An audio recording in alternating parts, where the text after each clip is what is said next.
Welcome back. It's a brand new episode of Pop Kannon. This is episode 73. We are your hosts. My name is Jordan. I'm Robert. I'm Sarah. And I'm Joe. We're talking about Nightmare Alley. It's a new film from director Guillermo del Toro, very esteemed director in his own right. You're really nailing the name, too. I can never get that right.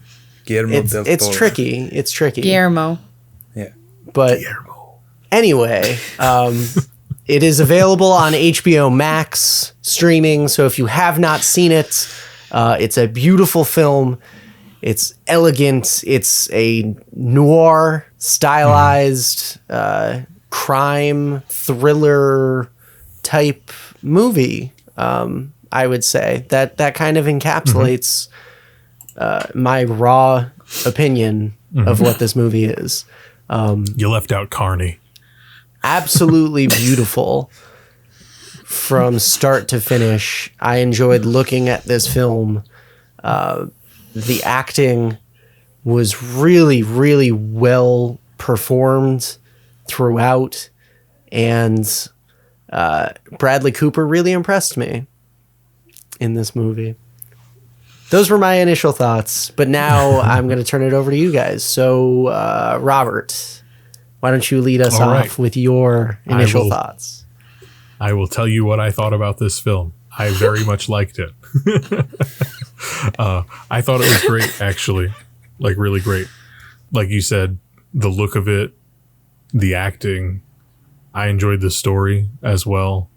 Kind of not knowing where the hell we were going with this. We were just kind of following this guy's life from a certain point.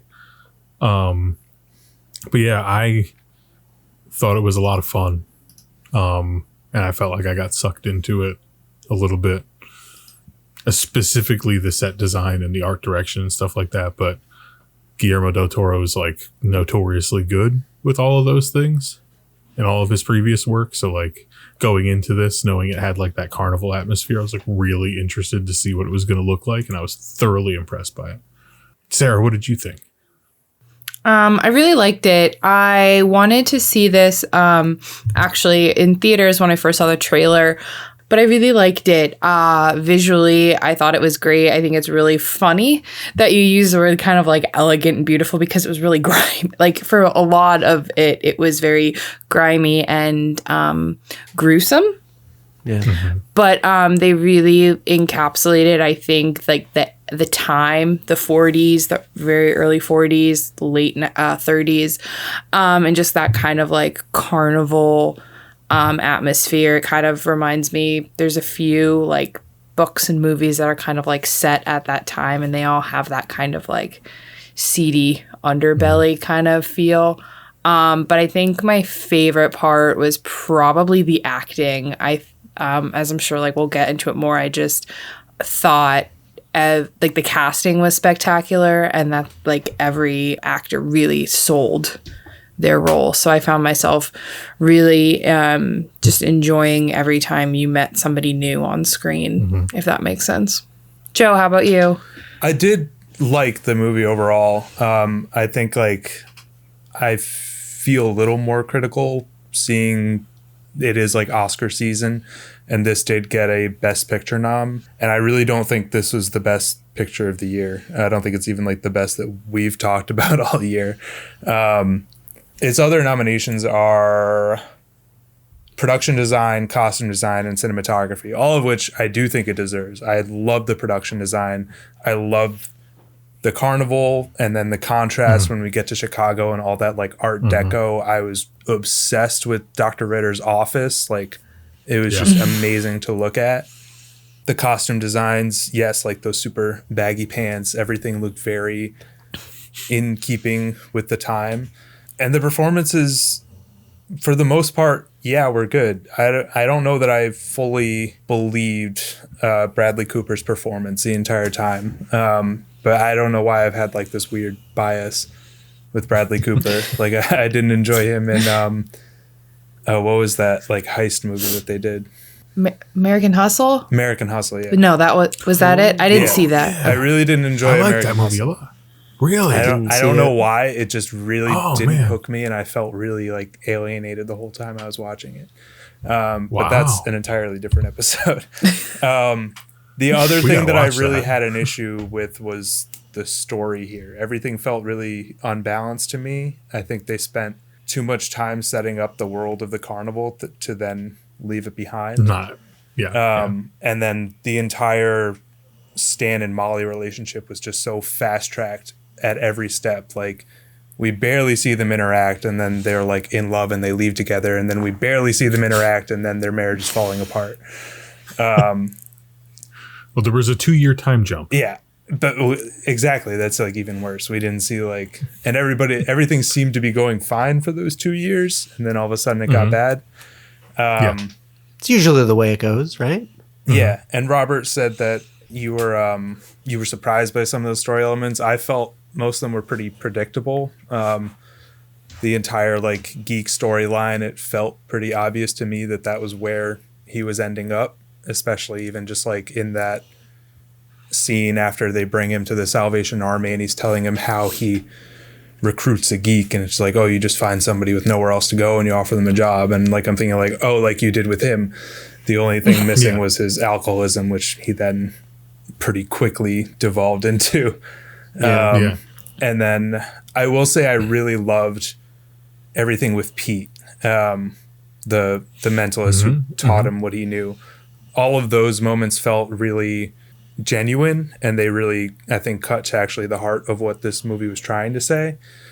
The entire mystery of what happened with his dad in that opening scene, there wasn't really a lot of a satisfying ending to that, except to say yeah, he killed him in a really fucked up way. And I felt that the brutality at the end of this movie was a really hard turn. I think the most brutal thing you saw before that was the thing with the chicken's head. And then that last 10 minutes of movie was just full throttle, more than we saw for the last 2 hours. That it just didn't really sit right with me, given how the rest of the movie had gone. See, I disagree with that to a certain extent, because I almost feel like they built towards that and amped up the tension in a way that it needed to explode like that. So it was such a critical moment in this character's life that we're seeing, where everything explodes in his face. So we are along the ride. So then someone else's face has to explode. Yes. Yes. Well, to that point, I do feel like they built up the tension really well, and that it did need to be released. And I don't think that the violent, we don't know necessarily where he came from, aside from finding out eventually that he did kill his dad. But I think the impetus of it was he's always had a violent streak in him, and was really doing a lot of work to keep away from that kind of shit. And then once he fell into booze, or back into booze, depending on how you feel about his story, slipped back into that violence very easily, because it's what he knows he can do. And I think that, and I don't even think that I'm really necessarily inferring that much. I think that was all kind of fairly laid out. He does have the line about the white ribbon and everything, so you know that he was a recovered alcoholic. And that's the one thing I don't have an issue with the speed at which he devolved once he started drinking, just because I know that's a pretty realistic behavior once you relapse that way. Plus, in addition to the lifestyle that he was living at the time, he was riding so high. Right. But the fucked up thing about him falling back into the alcoholism is that she knew she could get him to.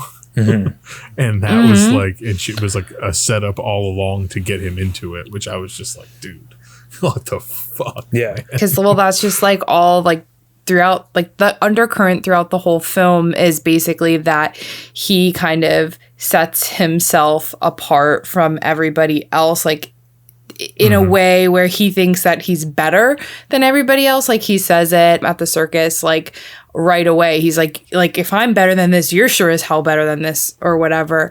And just, you know, the whole thing with, well, like he doesn't drink, which is like, I kind of took it as, you know, him, because there's obviously such tension with his father.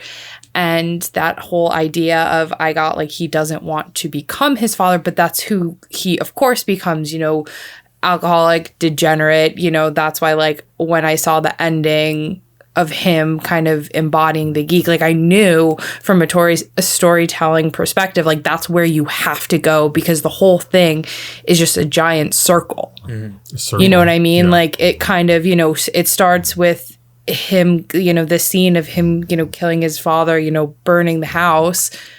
Well, then it ends up with him, like, he is going to die alone in a hole and nobody's going to give a shit. You know what I mean? So, like, but I agree, like, that some of the pacing was definitely off. I think you had certain things that felt really long, drawn out, and then other things that, you know, like the relationships is kind of almost barely covered. But, you know, I definitely saw, like, just a pattern throughout the whole thing, which I thought was nice, because everything did in a way feel cohesive. Yeah.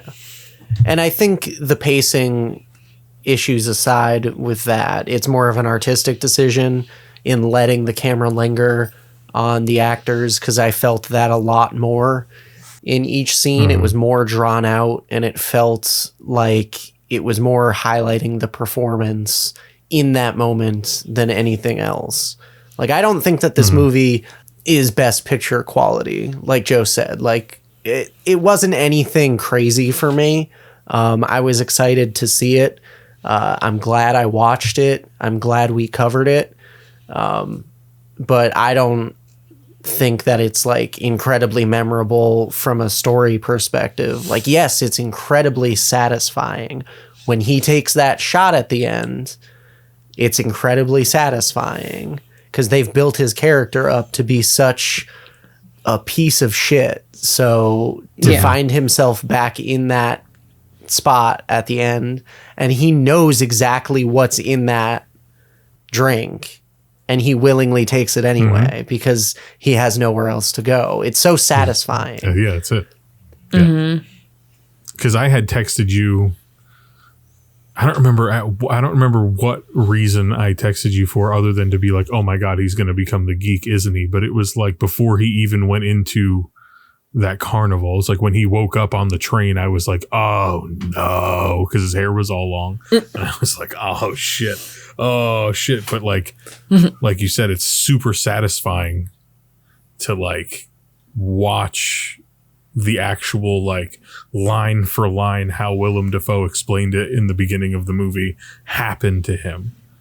Like, he knows the game and he still was like, well, gotta do it, you know, something, they need a geek and I'm here. Yep. But some things that did stand out as insane to me were, like we had talked about earlier, the set design. Some of the craziest carnival visuals I've ever seen on film. The way that the camera moved around a room was so entrancing to me. I loved it personally. All of the stuff in the first act with the carnival, the way it looked, and the visuals. What'd you guys think? I mean, knowing that was going to be part of it, and knowing that it's Guillermo del Toro at the head of it, like, I fully expected to get one of the most, like, disgusting displays of what a carnival could look like, but also, like, oddly beautiful, because he does this thing where he just kind of, like, everything's pretty, but you know it's all dirty. And that's what I really appreciate about, like, his aesthetic and, like, all of his films, like Pan's Labyrinth, and except for, like, Pacific Rim for me, I don't like, but otherwise I love all of his shit. Like Shape of Water, fucking was amazing. I thought that film was amazing. Even if that in itself was kind of predictable, but he know, like, some people can't end a story. Some people can't write an ending that's satisfying or tight or ties back, and he's really good at that part of it. So I feel like at least when the credits roll, you're not like, I just don't know if I liked all, like, I just feel like he gives you a satisfying film every time. Yeah, he didn't really update the core story from the original film, to my knowledge. Like, it always ends with him in alcoholism and accepting the role as this carnival's new geek, which isn't like so much a criticism. Like, a remake is a remake. I think that he added most of the story element of his father. I haven't read the book, so I don't know. Or at least he threaded it throughout more. I did love that touch of like the rewinding shot of the fire. It was a very like surreal kind of shot to show you kind of the character's mental state.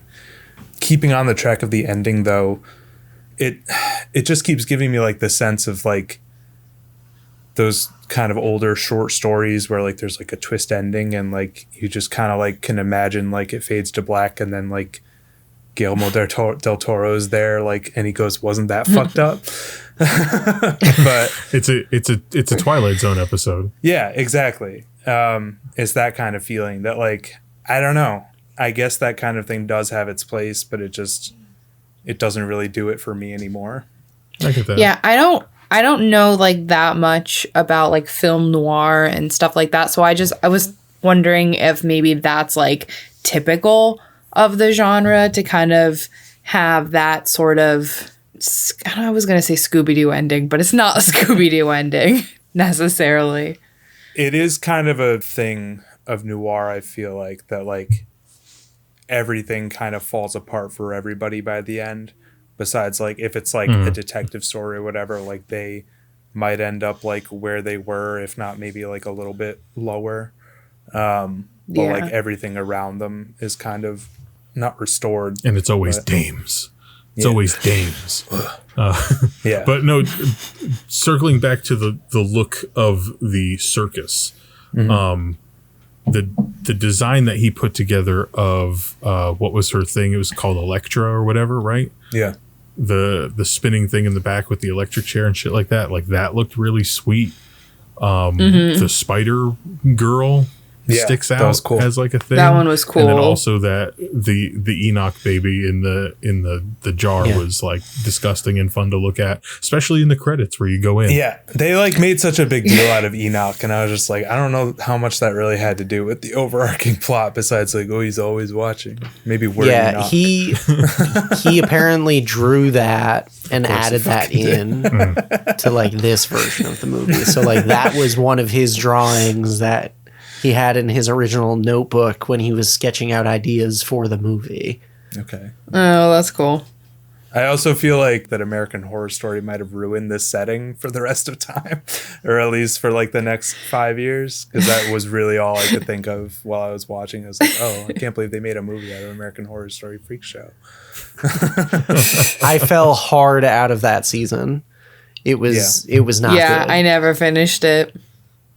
I've never watched that show. I really like the first 2 seasons. I hated the first 3 episodes of that first season. Comment below if you want us to do an S1E1 of American Horror Story. Please don't. I do that. Oh, God. Christ. But anyway, back to Nightmare.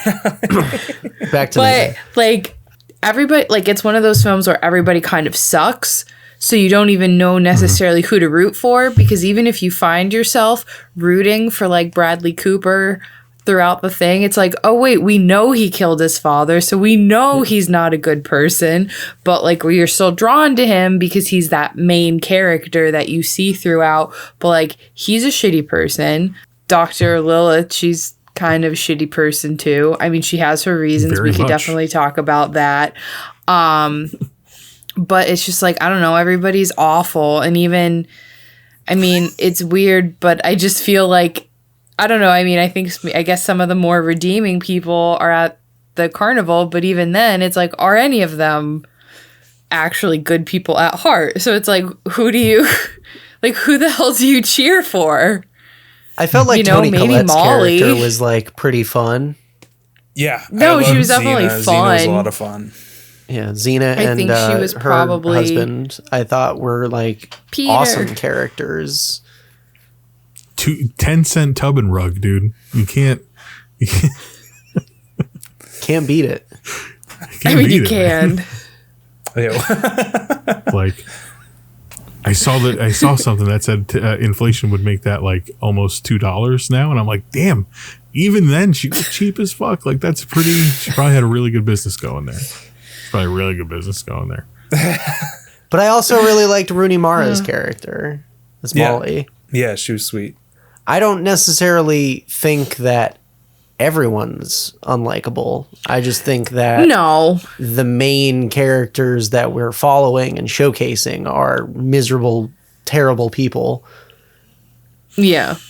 Yeah, I liked the kind of ambiguity of the carnival that, like, there was, I forget what the exact line was, but it's like these are a collection of people who had nowhere else to go, no matter what they did. So, like, there are good people, there are bad people, and they all you don't just know. kind of depend on each other, no matter, like, they put that all aside. Yeah. And, like, your past doesn't define you at the carnival. Yeah, and, like, Ron Perlman is, like, the strong man who's like trying to be awesome. Like the father figure to her. It was sweet. When they show up in this city and they bring in the food, he goes, ooh. Nice. I especially like that he was eating with a cigar. Like, I really appreciate that. The best thing about this movie for Ron Perlman is that he barely had to dress up or act. Yeah. He was just like, I get to smoke cigars in every scene. That's kind of what I do. Really at home for him. But no, I loved seeing Ron Perlman in it as like the strong man. And I thought it was funny that he kind of wasn't like, you would assume most strong men would be like showing off their physique, but he was wearing like a costume because he's like 70 or something. I honestly love like the entire cast of this was like great to see, but I feel like kind of underutilized at the same time. Like I wanted to, as much as like I already said, like the plot was very like meandering and like all over the place for me. I did want to see more from some people, like Holt McElhaney. I don't know if you guys have watched Mindhunter, but he's really amazing in that. And I was really glad to see him here, but then you didn't really get to see him do much of anything besides I don't trust you. Was he like the sheriff guy? Oh, sorry. He was the the bodyguard for what's his name? Ezra, yeah. Is it Earl? Yeah. Yeah. So I know. I saw him and I was like, oh, I know him. Yeah.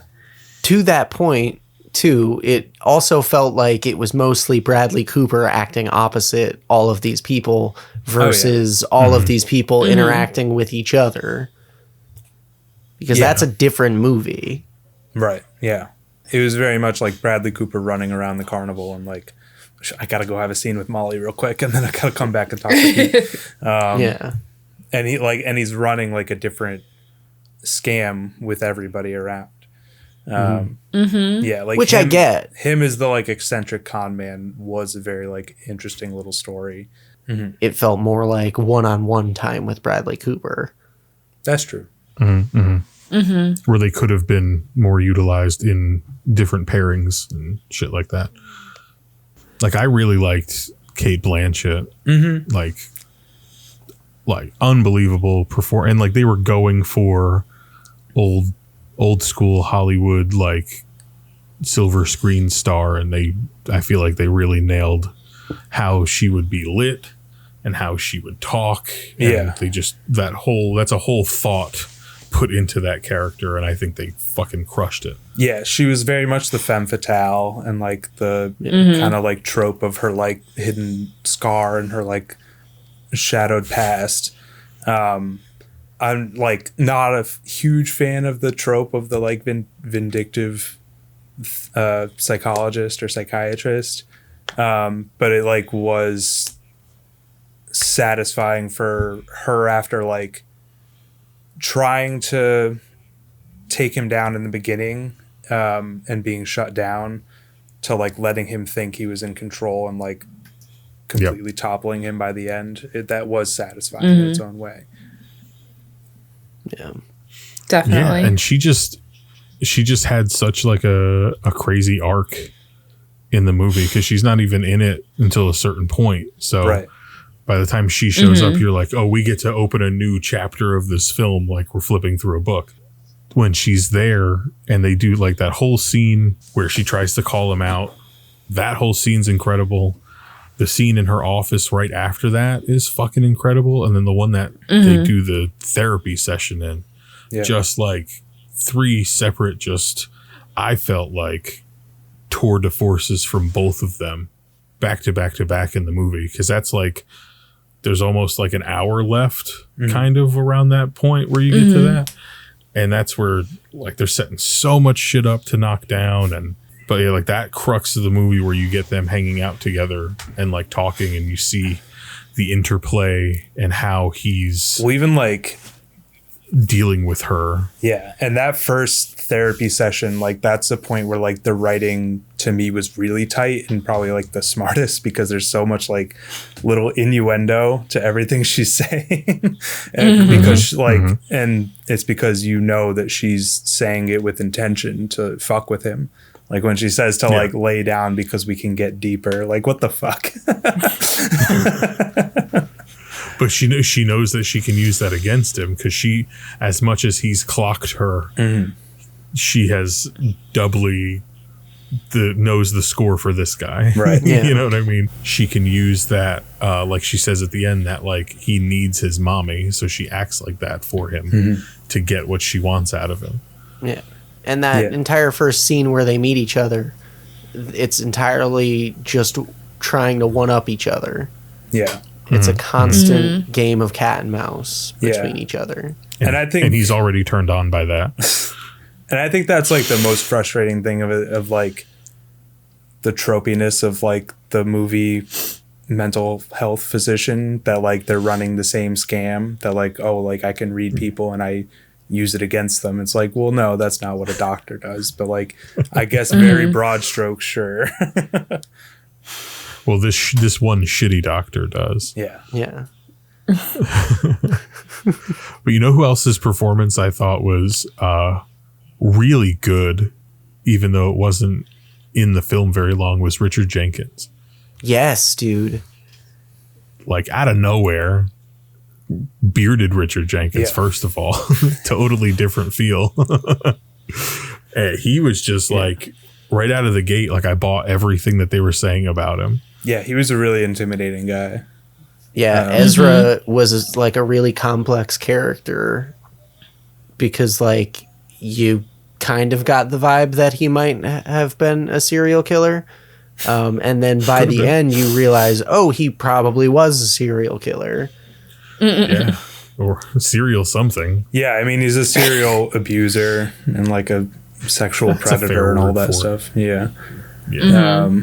Because he specified the word girls when he said it, so I was like, ugh. Yeah. So like what happens to him, you're kind of like, well, I also took that as like he's a sexist. He views every he's a piece of shit who treats women like garbage. Yeah. It was a different time. Sarah, your thoughts? No comment. Jordan, it was all locker room talk, Jordan. But Richard Jenkins did like put on a really good performance and actually seemed haunted by some of the stuff that he was talking about. The way that he bought it being her, like up to and including when he had her in his arms, was like, you could tell that there's a massive amount of desperation. I mean, it was reeking off of him to begin with, but like seeing him like grovel at the sight of her was like fucking really intense. And then the realization of it, and then like not letting go of her, and then making a point to say, hey, let go of her, and like definitely not letting go of her still. I was like, oh, we're getting a very quick look into what he was talking about. That's good. And it is satisfying for like Stan's dive that like he's given every out he could possibly get from like everybody. They're like, don't do this, up to even Ezra right before they start. It's just like, we don't have to, let's just not do this. And he plows on even in that. So like, up to that point, you're like, he's doing it like out of fear of Ezra. But then when he finally gets permission from Ezra, he's like, no. Because it's his ego, and it circles back to that whole thing where like, you know, they said it's like, Pete said it, it's like you believe the lie, and then like that's you get too big, and he got too big where he probably actually like he believed heart of hearts that he was gonna pull this off and have like so much money, and he just didn't think like, you know, the reality of the situation was who's actually gonna think that she's, you know, a dead girl, like how, you know, I don't know. And that first scene with Lilith definitely kind of sealed his fate in that respect, where he crosses kind of the threshold of like, I can do this. Like I can go beyond what Pete taught me and like all the signals and stuff. Like I can figure out what's in that bag without any of those tricks because I've got my own. And that's when he's like already like past that point, and everything that comes after is just inevitable at that point, it seems like. That's because he turned that card. What can you do? He did. Miss Cleo told us when we were younger that the cards don't lie. So as soon as that entire cemetery scene like began, there was a sense of, oh God, what is going to go wrong? Because you knew that it wasn't going to work out successfully and everyone was going to go home happy. You're waiting for that moment of like, what's wrong? I was waiting for Molly to like straight up like leave or something, like not show up. I was so shocked that her character actually went through with it. I thought for sure that his bodyguard was going to blow the whole thing up. I really thought he was. Like I thought he was going to just be like looking out the windows instead of sitting down with a newspaper. To like make sure everything was going to be okay. Like he pretended to care about the whole time. I was very grateful in the face of all of that like brutal shit at the end that Molly did get out of there. Because I was definitely worried. I think like, you know, in the hands of another director, she might have been, you know, brutally killed. Of the first one, collateral damage. Just like she has to suffer because she wanted to leave him. I feel like everyone kind of got what they had coming to them, aside from Lilith, for the most part. But I don't think the bodyguard needed to get run over twice. But you don't know his past, Joe. He seems like a scary dude. All right. Well, wait. Didn't he say something to the effect of that him and Ezra go like way back? So maybe he did work to like cover up all the shit that he did. And Willem Dafoe's character seemed to have like retired happily. Seems like it. maybe that'll be a spin-off. Oh, that guy? No, he got kicked in the dick by a donkey and he died. He gave me Enoch and then died on the spot. I thought Clem was a carny. He was everything that a carny represents in my brain when I think about one. How hasn't Willem Dafoe be cast as a carny more often? I mean, it's just that's what I want to know. I don't know. It's like perfect. He like he kind of looks like a carny even like in other roles. So like, what's the difference between this character and his character in The Lighthouse? There's the accent. One was in black and white. Speaking of accents, Bradley Cooper did like 4 of them in this movie, and I thought he did a really good job with all of them. Did he? The northern one, or was that was when they were in Chicago when he met Lilith? Is that right? Yeah. His like So, fancy boy accent was like fine. He didn't do like a Chicago accent. No, he did like a It was upper echelon. It was a accent. Showman's accent. Yeah, like it definitely. It was felt just like, so much different. It was just so much different than his regular speaking voice and his previous acts speaking voice that I was like, oh shit, he sounds completely different here. Yeah, and maybe that's why I just thought it was like good in that it was not the same voice like at all. It almost he had like a little bit. I heard like a little bit of Rocket in certain words. The way that he was pronouncing them. But like I was like really surprised. The last couple of things I've seen Bradley Cooper in, including this, have been really good. And he's done a really fucking good job. Like when A Star Is Born, which he also fucking like directed, I guess. I didn't see that one. Phenomenal. Dude.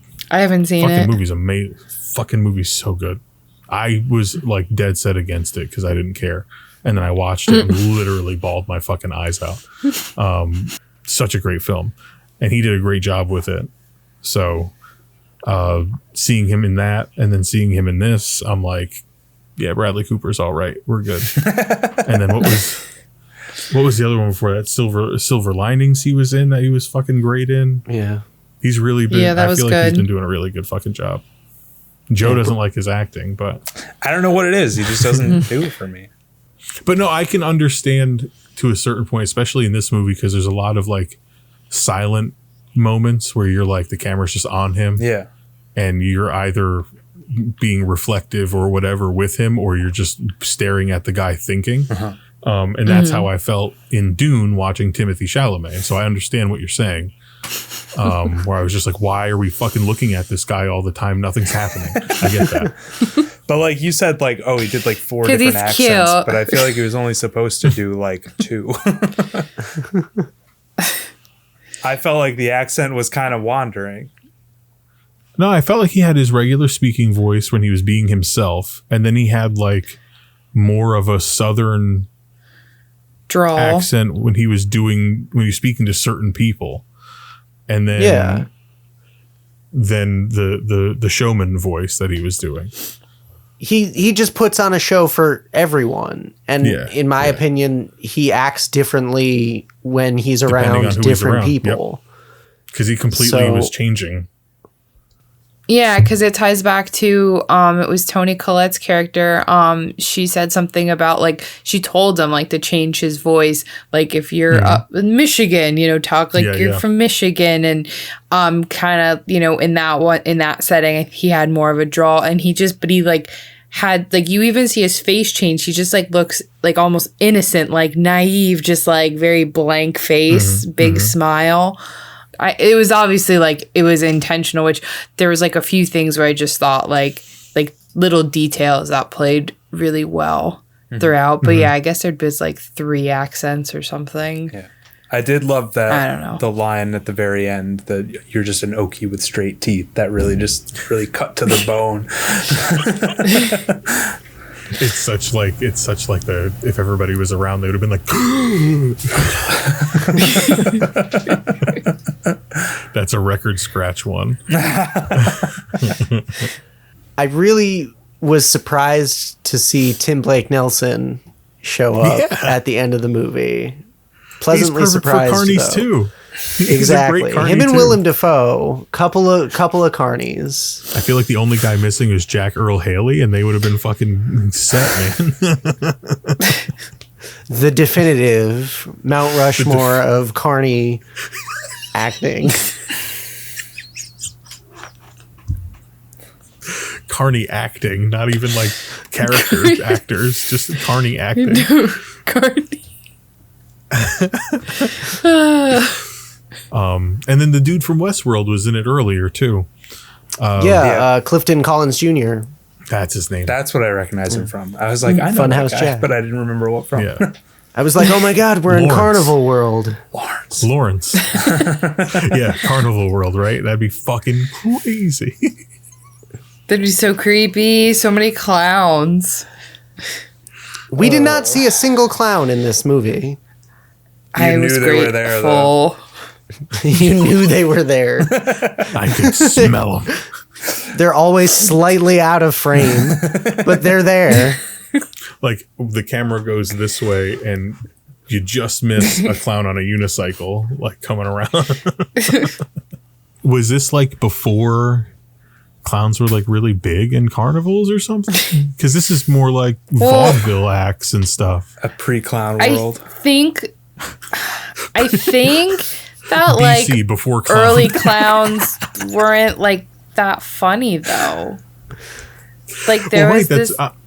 Clowns were very popular until Stephen King wrote it, and then clowns are ruined forever. I think that's an actual thing, that kids used to love clowns before Stephen King. We've talked about this before, guys.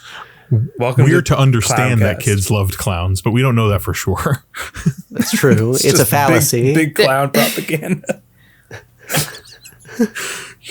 You're just out here stumping for big clown. Well, I was just going to say that I was looking up the date, but in 1855, there was a clown riot in Toronto. Riot? It was clowns versus cops, I think. Gentlemen, I'll be right back. I have an idea for an app. I'll be right back. That's a great band name. Clowns versus Cops. There's a horn section. Follow us on Patreon. Well, no, I was just saying that because most of the acts at this specific carnival were more vaudevillain. There wasn't like a ringmaster and elephants and shit. Like, this was more it was more sideshow. Yeah. Yeah, it was less like big top circus kind of deal and more just like a straight up carnival, I think. Yeah. We've kind of merged the two ideas in our head, but I think they're, for a while at least, were separate. But they made a point to say that they were going to town to like team up with another carnival. So I think maybe that's where you'd get that kind of stuff. Mm-hmm. So maybe we were in like a non-clown situation. Could be.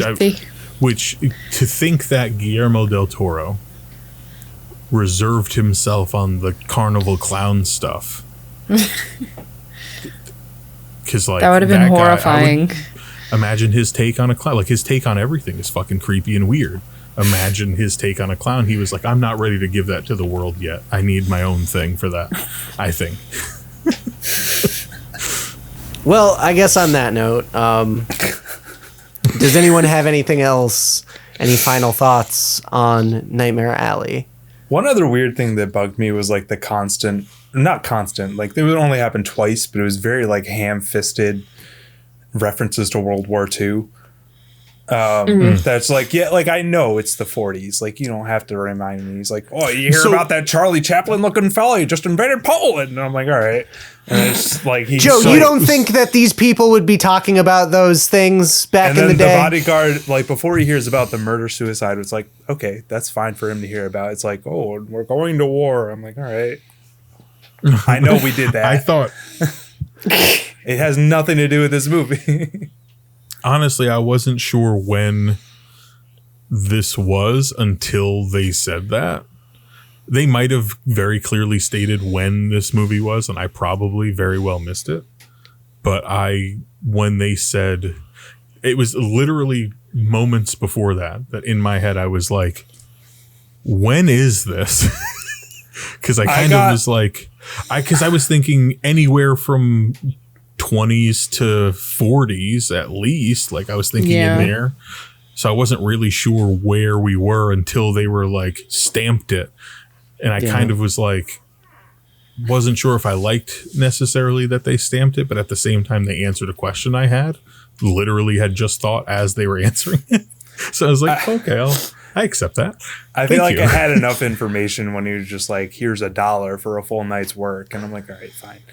But I mean, to me, that doesn't, how big his for me, that pants narrows were, it down like, okay. absolutely none. I got a good sense from the opening like 5 minutes that this was like very close, if not in the Great Depression. So it was like 30s or 40s. Yeah, but that's what I'm saying. I gave it like a 20-year window that I didn't really know, and they just were like, late 30s, early 40s. Yeah. They just kind of... They anchored you in. So that line... It worked for me, but it didn't work for Joe. Yeah. That's fine. I felt like I got enough, like without the like by the way, World War II, remember? Well, that was the thing too, when they said that when they had the first line about the war, I don't remember how they worded it. I don't know if they said the Great War or something like that. And I was like, okay, wait, is this World War One? Because at first they said he died in No Man's Land. Yeah, No Man's Land is a very World War One thing. Right. So I was like, okay, so that was previous to this. So that this must be now. Okay. Like that also helped. The woman's son that died, that went to war. That's what that was. And then she shot her husband and killed herself. Yeah. Which was like, God damn. It's pretty intense. It really Because he lied. ratcheted things up. You don't do spook shows. But yeah, any other final thoughts on Nightmare Alley? I mean, final thoughts. It was good. I enjoyed it. I don't think it'll be in my regular rewatch allocation, but I think I'd watch it again in the future at some point. I'd be interested to like focus on other like elements that might like kind of predict what'll happen, like those little, because like I said, I saw some of those like little hints, so I'd be interested in like finding out more and just paying attention to more of like the ensemble, just to see like what he's thinking and to see how well they did with that. But yeah, it was good. I think if I would have saw it in theaters, I wouldn't have been disappointed that I went, and that's how I rate things. Yeah, I think this would have been worth like paying money to see, because I'm sure on a larger screen, not in my living room, it would have looked incredible. Really cool. Yeah. Joe, any final thoughts? Yeah, I mean, I definitely had a lot of criticisms throughout this episode, but I did have a good time watching it, and I did think it looked good. Yeah, I'm definitely not in love with it, and I don't really rewatch movies anyway, but I don't regret it, if that makes any sense.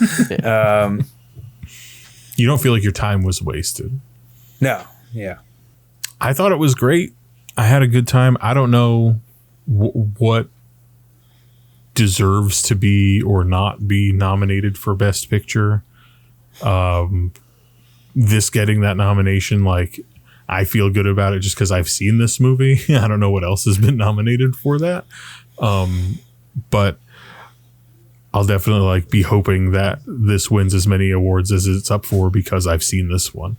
It's really hard to decide whether or not you want to put weight into the Academy Awards or not, because it's bullshit. But at the same time, it's a prestigious award. So I wrestle with that every time. Like when shit I don't like doesn't win, I'm like, nah, they're bullshit anyway. But when a shit wins that I do like, I'm like, fuck yeah, that's what the fuck is up, so I kind of feel like it's just like if you put Rooney Mara in a period piece, it's gonna get nominated for Best Picture at this point.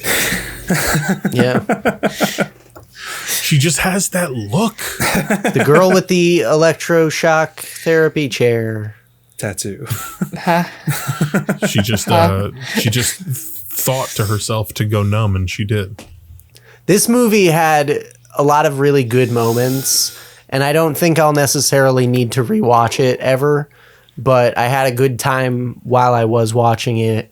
Visually, it's stunning. So if I ever need to, I could always put this movie on to have in the background while I'm doing various activities. Because at any point, you could stare at the screen and just be enamored with what you're seeing. There's always something visually interesting going on in the frame. So I completely applaud that. But there's also the performance aspect. I talked about it earlier. Like I said, Toni Collette I thought was great. She was my favorite character if I had to pick one. But Bradley Cooper, bravo.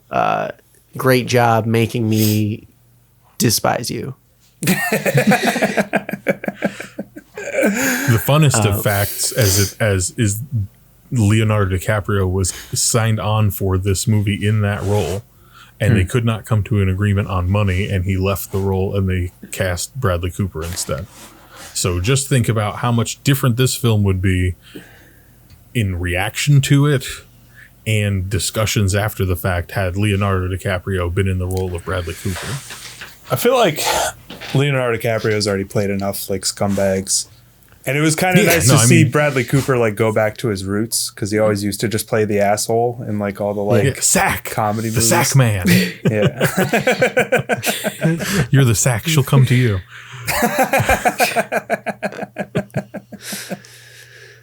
Well, on that note, we want to hear from you guys. So you guys check out Nightmare Alley on HBO Max. Let us know what you think of the movie. You could hit us up on Facebook, Instagram, Twitter, at Pop Kannon. You could also find us in our Facebook group, the Pop Kannon Collective. Search that, click join, and we'll let you in.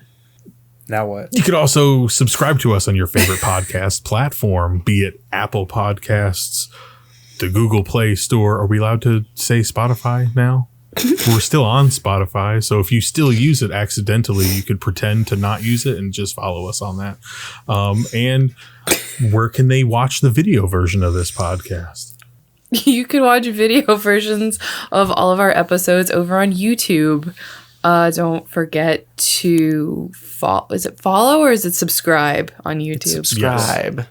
Subscribe. Don't forget to subscribe so you get notifications of all new episode reviews. If you've done all those things and you want to get even more content from each of us separately, we have our own social media. I am at Joe for Broke on Instagram and Twitter. I'm on Instagram at Sarah and Dippity, and I just post photos of my dogs. Mm-hmm. But they're cute, so you should follow her. And you can follow me on Instagram and Twitter at Yesball. And of course, you could always find me on Instagram and Twitter at JL24FPS. So thank you very much for watching and or listening. Don't forget to leave a rating and review because we very much appreciate all of those. So go ahead and drop 5 stars our way. And don't forget the K, because every kiss begins with it. See what I did there? It's Valentine's Day. It's Valentine's time, guys. Yeah. Anyway, for Yay. Pop Kannon, I'm Jordan. I'm Robert. I'm Sarah. And I'm Joe. And we'll see you on the next one. I'm Nightmare Alley.